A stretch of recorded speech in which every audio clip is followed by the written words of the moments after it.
कहानी उस महान वीरांगना की जिसने खुखार महमूद गजनवी को कई बार धूल चटा दी थी।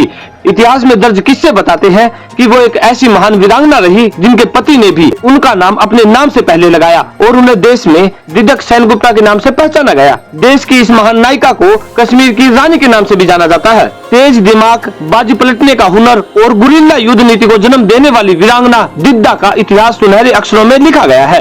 35,000 सेना की टुकड़ी का मुकाबला 500 सैनिकों की टुकड़ी से करना और 45 मिनट में जंग जीतने का हुनर दिद्दा में ही था, जिन्हें उस समय चुड़ैल रानी के नाम से भी जाना गया था। इस नाम की भी अपनी एक कहानी है। इतिहास में दर्ज किस्से बताते हैं कि वो एक ऐसी महान वीरांगना रही है जिनके पति ने उनका नाम अपने नाम से पहले लगाया। कभी देश का हरियाणा, पंजाब, पुंज के हिस्से में लाहौर राजवंश का राज रहा था। इसी राजवंश में एक बच्ची का जन्म हुआ, लेकिन बचपन में अपंग होने के कारण माँ बाप ने उन्हें त्याग दिया। एक नौकरानी ने उनकी परवरिश की। बड़े होकर युद्ध कला में ऐसी महारत हासिल कर ली कि मर्दों को पीछे छोड़ दिया। एक दिन शिकार के दौरान कश्मीर के सम्राट सेनगुप्त की नजर उन पर पड़ी और पहली ही नजर में उन्हें प्यार हो बैठा। उसके बाद उन्होंने शादी कर ली और यहीं से उनके राजसी जीवन की शुरुआत हुई। तमाम जिम्मेदारियों के बीच उन्होंने राजकाज में हाथ बटाना शुरू कर दिया। साम्राज्य का विस्तार होने लगा और उनके सम्मान के तौर पर पत्नी के नाम का सिक्का जारी कर दिया। सब कुछ अच्छा चल रहा था, परंतु समय ने करवट बदल ली। शिकार के दौरान उनके पति की मौत हो गई और यह वो दौर था जब पति की मौत के बाद सती हो जाने की परंपरा चलती थी। लेकिन दिद्दा ने यह नियम तोड़ दिया। पति की मौत पर उन्होंने एक प्रण लिया कि राज्य को असुरक्षित हाथों में नहीं जाने देगी। यही वजह रही कि उन्होंने खुद के नियम बनाए और पुरुषों के वर्चस्व वाले राजकाज की दुनिया में अपना नाम रोशन किया। बता दें कि खुखार महमूद गजनवी ने हिंदुस्तान पर कब्जा करने का सपना देखा था।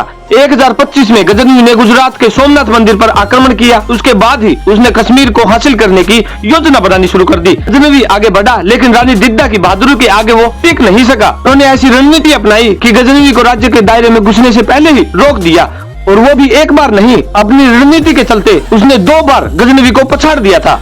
दिद्दा पर लिखी अपनी किताब में आशीष कौल लिखते हैं कि कई राजा उनकी बुद्धिमत्ता और वीरता के आगे टिक नहीं पाए। अपनी मर्दानगी को छिपाने के लिए उन्होंने रानी गिद्दा का मजाक उड़ाया और चुड़ैल रानी का नाम दे दिया।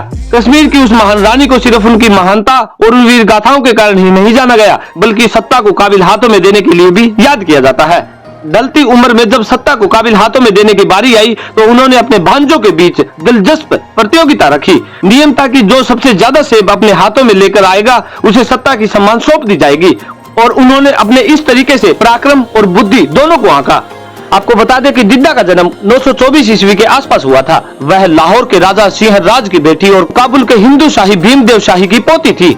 उन्होंने 26 साल की उम्र में कश्मीर के राजा सेनगुप्त से शादी कर ली थी और अपने पति की मृत्यु के बाद दिद्दा को भारत की पहली महिला शासक भी माना जाता है, जिन्होंने 44 साल तक राज किया। दिद्दा ने गुरिल्ला वॉर को हमेशा इस्तेमाल किया। दिद्दा की सैन्य कुशलता और प्रबंधक क्षमता की वजह से ही वह उस समय की दुनिया की सबसे अनोखी महिला शासक मानी जाती है। उन्होंने अपनी इस कुशलता से लोहारो और काबुल के 2 राज्यों को एकजुट कर दिया था। उनकी सबसे बड़ी काबिलियत यही थी, उन्होंने अपने दिल से ज्यादा दिमाग से काम लिया और किसी पर भरोसा नहीं करती थी। इतिहासकार बताते हैं कि कश्मीर के इतिहास से काफी छेड़छाड़ की गई थी। दिद्दा को चुड़ैल और बदनाम बताने की कोशिश की गई, जो सही नहीं है। इतिहासकार दानपाल सिंह कहते हैं कि उसके बाद मुस्लिम दौर शुरू हुआ और इसी मुस्लिम शासन में कश्मीर के इतिहास से काफी ज्यादा छेड़छाड़ की गई, जिसमें दिद्दा को चुड़ैल और बदतमीज बताने की कोशिश की गई। परंतु अब बारी आती है तोड़ मरोड़ कर लिखे गए इतिहास को ठीक करने की, क्योंकि 2022 में ही केंद्रीय गृह मंत्री अमित शाह जी ने कहा कि तोड़ मरोड़ कर पेश किए गए इतिहास को सुधारकर उसे फिर से लिखने में हमें कोई रोक नहीं सकता। और इतिहासकारों तथा छात्रों को भारत के विभिन्न हिस्सों में 150 सालों से ज्यादा शासन करने वाले 30 साम्राज्यों और देश की स्वतंत्रता के लिए बलिदान देने वाली 300 से अधिक विभूतियों पर शोध कर सच्चा इतिहास लिखा जाएगा। उन्होंने इतिहासकारों से कहा कि वो दोबारा सही से इतिहास लिखे। इसके लिए सरकार उनको पूरा समर्थन देगी। उसके बाद से ये काम जोरों शोरों से किया जा रहा है।